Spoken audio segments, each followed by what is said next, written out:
quarterbacks and they get outside of the pocket, you're just hoping that they make good decisions because so many things can happen that can go wrong when you throw it downfield like that.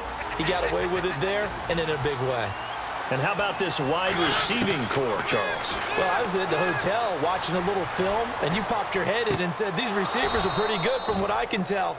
You're exactly right. Can't wait to see them do their thing out on the field. Walker will be 33 when the season starts in 2017, and he's kind of having a late career renaissance, if you will, isn't he? He certainly is. He went to his second straight Pro Bowl after the 2016 season. He did it as well in 2015. Those are the first two of his career. He'd always been behind other guys. Remember when he was in San Francisco, wasn't the primary option at tight end, but he is in Tennessee, and he's kind of a new age tight end, even though he's a little bit older. Can split out, run routes like a wide receiver, but he also can do the dirty work inside as a blocker.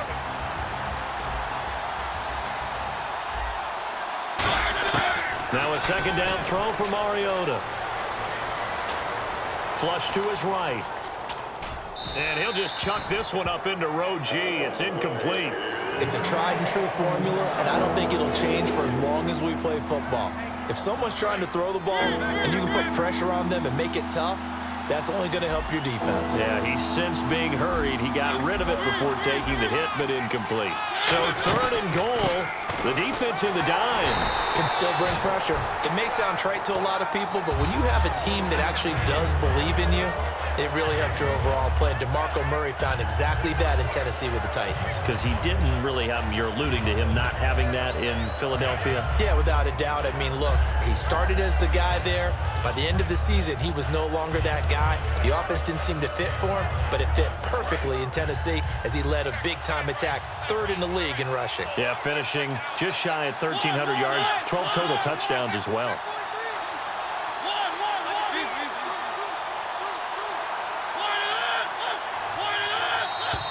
Oh, and now movement and a whistle, and they may have to rethink their plans on 4th down. Here's Ryan Succop for the Titan field goal. From the right hash here, should be an easy one. And Succop will put this one right through, and the Titans hit the scoreboard first. It's 3-0. So it's our visitors who make the first dent in the scoreboard as they get 3 here on the initial drive of the ball game. Yeah, it's hard to say who actually won that opening drive. On the one hand, anytime you come in as a road team and get an early lead, you're going to be thrilled.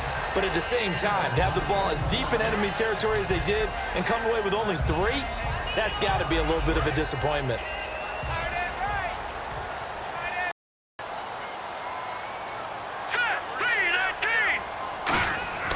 On 1st down, Simeon. Green with a catch. A good there. 8 down. See, you're saying just how tough it is to ones run around the NFL nowadays. Make it in that. I would have a really difficult time. But now you get to sit up. Yeah, and that's fit. And put a really nice right there on 1st down for them. A nice second ball. Not too many situations in order to prefer and picked it up.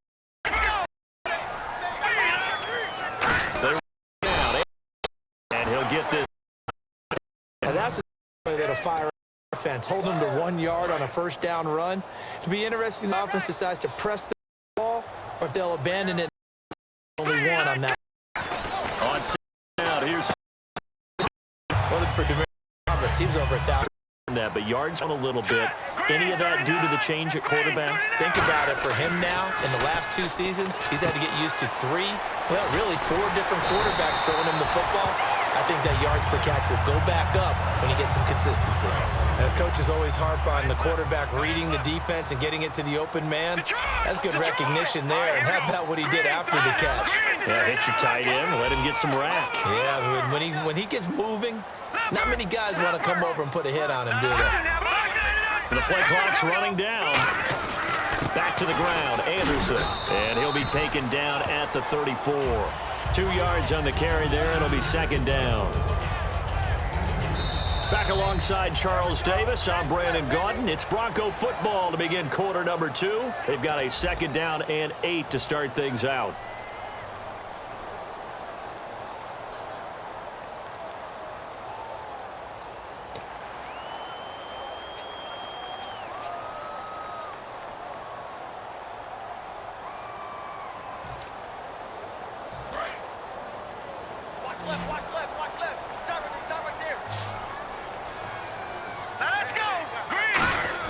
Here's Simeon now on second down. And Green with a catch left side. And brought down, but not before they're inside the 25. They pick up 12 on the play there, and they move the chains. And now the passing game here in the second quarter starting to heat up a little bit. Don't you feel the rhythm starting to happen, right? You see it now. The confidence is starting to rise. I think now as a play caller, because that has happened, you lean on it a little bit more. You don't go totally away from running the football, but you do say, guess what? We can throw it with a whole lot of confidence. That's by the guys on the defensive side of the ball. Held them to a gain of 2. And that changes the playbook now for the guy calling plays. 2nd and 8. Now he's got a pop. Into a double team, and it's intercepted. Off by the veteran Brian Orakpo. And a big turnover there as his guys will get the foot back. And here comes Tennessee as they get set to take the field. And last time they got 3 points, but it was a chip shot field goal. When you go to the sideline after field goal, maybe the offense to have. It's a balancing act, isn't it? Because you're exactly right. They're none too pleased that they didn't punch it in for 6 points. But they also have to remember they did put points on the board. And in this league, you take points when you can get them. Easily none. So 2nd and 10 here. On every offensive, every play caller sheet, they have about 5 or 6 plays a game. Shots or big plays, and you don't get many opportunities to dial them up. They drop it with a great chance to make a big play. That's going to hurt. I know many go to the tight end being a little out position because he mismatched. The slot receivers do the same. Quickness, speed, and they're no on the play there. And job defensively. A punt situation.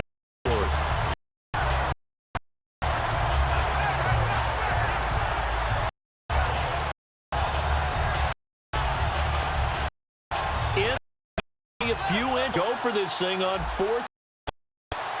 Run for it with Justin. And that happens in the fur. He's brought down. That one took some distance position. He makes it. A nice catch there. The feet were inbounds, and they were. Especially foot drop. Like it. The catch is made by right. Yard.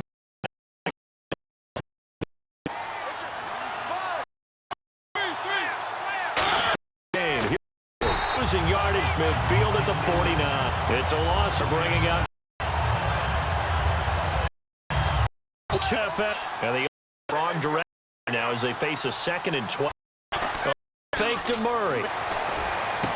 And incomplete there. A nice hit. Jars the ball free and brings up 3rd down. Looked like they had an opportunity for a big play across the middle, but he didn't have the concentration or the focus necessary and dropped it before he could haul it in. Looking to jam the receivers at the line here. Press coverage look defensively. And did he get the feet down? No. They'll say he did not. It's incomplete. The 3rd down, he tried to stay in bounds, did all he could. He caught it, but was led a little bit too far. Yeah, and that's always difficult, isn't it? Because you know half of your body is trying to stay behind while the other half is reaching out, trying to catch the football. The top half worked. It was the bottom half that was in question. He'll send this one into the mile-high air, and it's a good one. And did they keep it in? They did. They kept it in. It's down close to the goal line at the 1-yard line. Here's the Denver offense now as they get set to take over here. Looked like they had something going last drive. Then the interception happened. Will they recover? The memory they need to keep with them is that they did have something going. They were moving the ball on offense, had a nice sequence going. Don't worry about the other part. You can't get that back.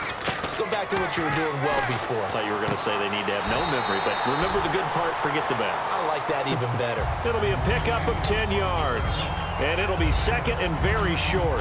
If you're running out route, it's likely you end up near the sideline. And what did we just see there? Toe tap. You got it. The benefits of practice.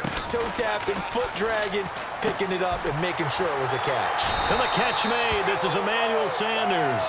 Sanders, the former SMU product, had 79 catches last year, over 1,000 yards, 5 touchdowns. They're going to need more of him in Denver if they want to get back into the playoffs. Part of a great tandem, he and Demaryius Thomas, and Demaryius plays out wide. He's one of those guys that you send him out there and let him work one-on-one and uses his big body and his big frame to get open.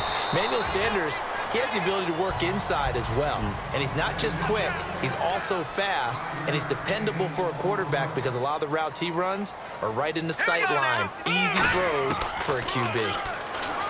To throw is Simeon. And hauled in here by Jordan Norwood. Now hold everything here. We're going to get a timeout by the offense. So that means they're down to 1 remaining here as we head toward halftime. They'll come out in the pistol. On 1st and 10, Simeon going for the deep ball. And that's caught inside the 30. A very nice pickup of 33 yards. A great job pulling that one in from a guy, as we know, who can really blaze. He's got a lot of speed. And that speed can work for him so many different ways. Sometimes he just takes off and goes and just runs past people. Sometimes you get people to back off so far that you can catch everything underneath. But still, at some point in the game, you probably have to make some contested catches, right? Sometimes you have to go up and beat a defender for the football. He has that in his arsenal as well. Showed it right there. Simeon throwing again. Catch here, left side, Thomas. And he takes it down to the 10-yard line. And those whistles come in. We're going to get a touchdown by the offense. And with halftime on the horizon, they'll be out of timeouts from here forward. Thomas, the lone receiver, left. On 1st down, Simeon. That's caught. It's Thomas. And he is into the end zone for a Denver touchdown. Demaryius Thomas from 10 yards out. And the Broncos have taken the lead. And while that touchdown does not give them an insurmountable lead, it's still a lead, and that always feels good to a team. They'd love to take that into the lockers, but a little time left on that clock, so some work to do.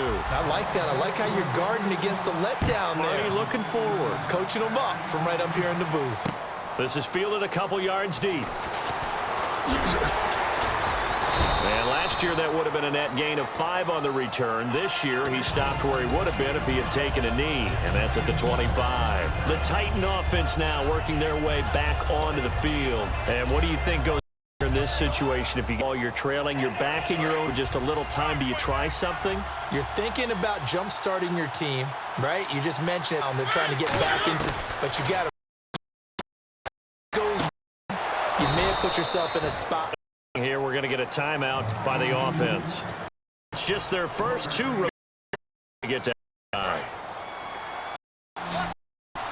They come 5 wide, 3 of them to the right side. On 1st and 10, here's Mario side, caught by Matthews. Believe it or not, first time I started was a practice session. I couldn't take my eyes off of practice. I had not seen that young man before. Oh boy, he can be a special player. Turning into one in Tennessee. In Miami, it was go-to, but last year, 45 yards, 65 touchdowns. Began right for the football, and it's intercepted. Picked off by Aqib Talib. And guys have got it. The closing stages of the down goes on to head back onto the, and the ball backed way up. So thinking, and we'll see these go to the. Yeah, I don't think you want to either side of the ball. Just finish up the half and get on out and talk about it. Time run go down. Seems to me, Brandon, with record knee half.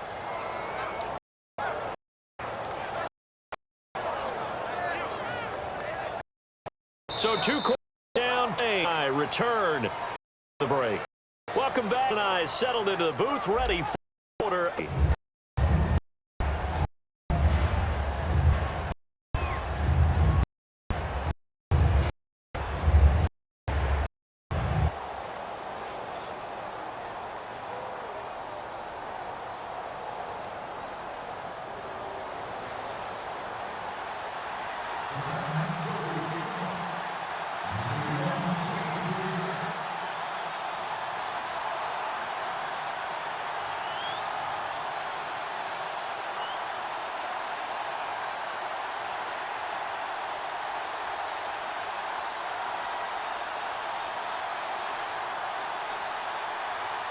Both teams appear ready for the fight ahead, and we resume action here in quarter number 3.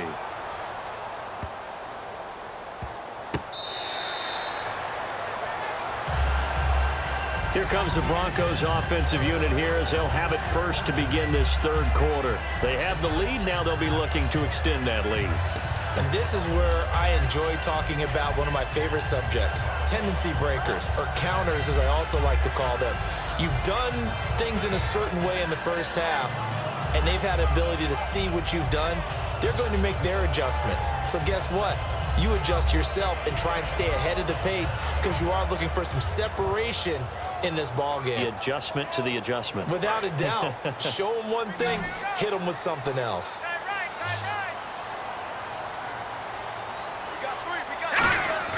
On first down, it's Simeon. He couldn't quite hold it. Got hit. Ball pops out. Incomplete. Little lull in the action here to go over an offseason storyline that's kind of interesting. L.A. a couple years ago, they have no teams, and now they're going to have 2 with the move from San Diego to L.A. What does that mean for the league and for the Chargers? It seems like an easier transition, doesn't it, than St. Louis when they moved back to Los Angeles. Less culture shock. Less culture shock, less, obviously geography, the whole deal. But it's a transition still is not going to be easy. Remember, they're going to go play in a soccer stadium essentially for at least the first couple of years before they share a stadium with the Rams. So that changes things. Obviously trying to create an identity in the market they haven't been in a long time. They began as the Los Angeles Chargers, but only played one season as such.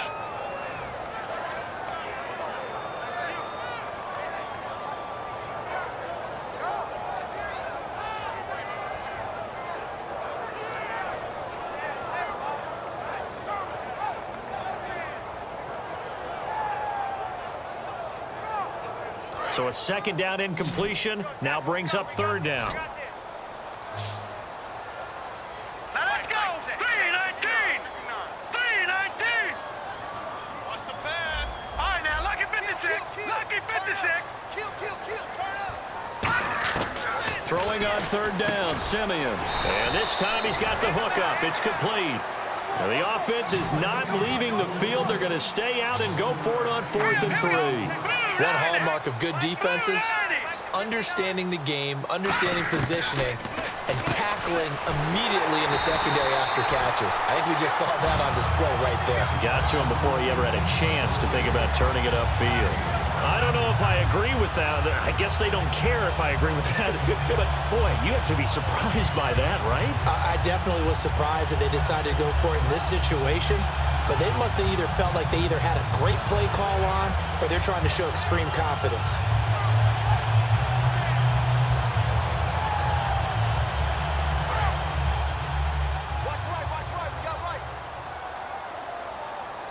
In the backfield is Anderson. And they'll give it to him here. And he's got some space here. Brought down just shy of the 45. Just what you want on a down run. 8 yards. And it's 2nd and 2.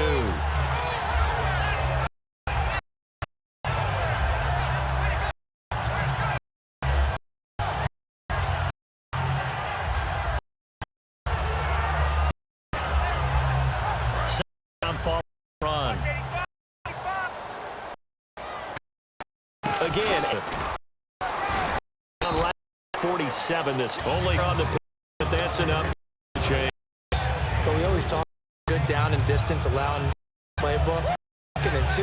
That means your playbook's wide open. You can run just about anything. But a lot of times the play caller, he just looks down at his sheet, sees the short yardage runs, and goes to one of those.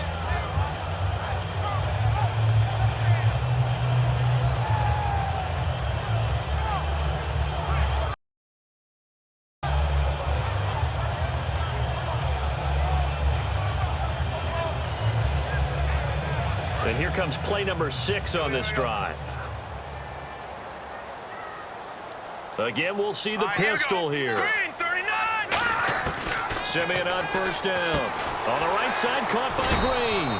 And he'll get it down here to the 43. That one good for 10 yards. And that'll make it 2nd and a foot or so. And there's a completion to the tight end. And look at the size of these players nowadays. At that spot, 6'4", 6'5", and up. A lot of guys used to be basketball players, somehow came back to football.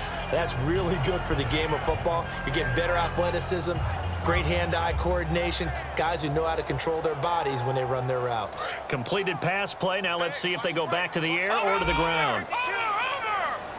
Another pistol look here. Here we go. Blue 90. On second down, Anderson. And he'll be brought down, it looks like right at the 40. 3 yards there, good enough to keep the drive moving. Tough day, tough sledding right there, and it's been that way the entire game. Not a whole lot of room to ramble for him. Yeah, you're right. It's been that way all afternoon. Didn't get a whole lot better there.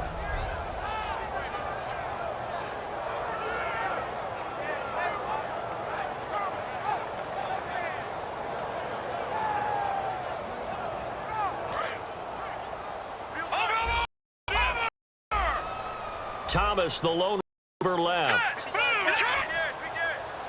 In the backfield is Johnson. They go play action here. Stan with the left side. A gain of on Much goes to play that defense just enough free downfield for the completion.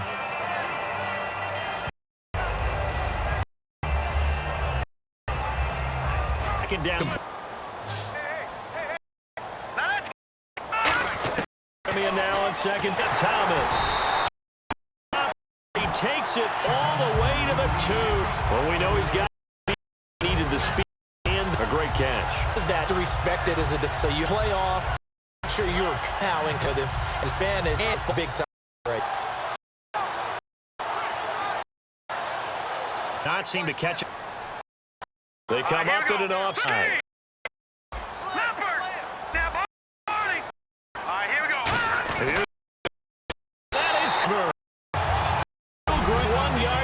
Receptions will lead.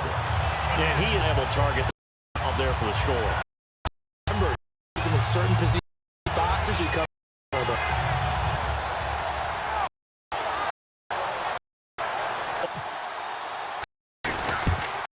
And this was ball game.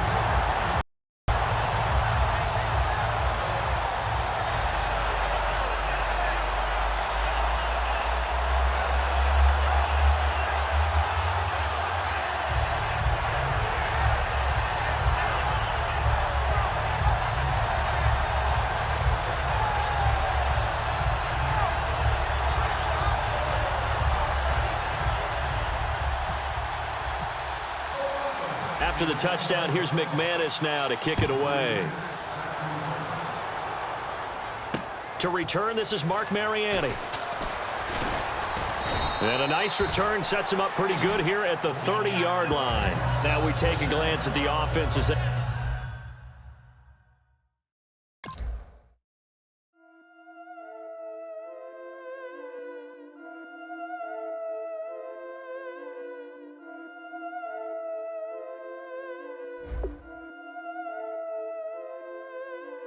yeah, I've been killing it.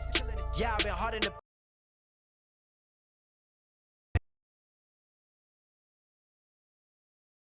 not a single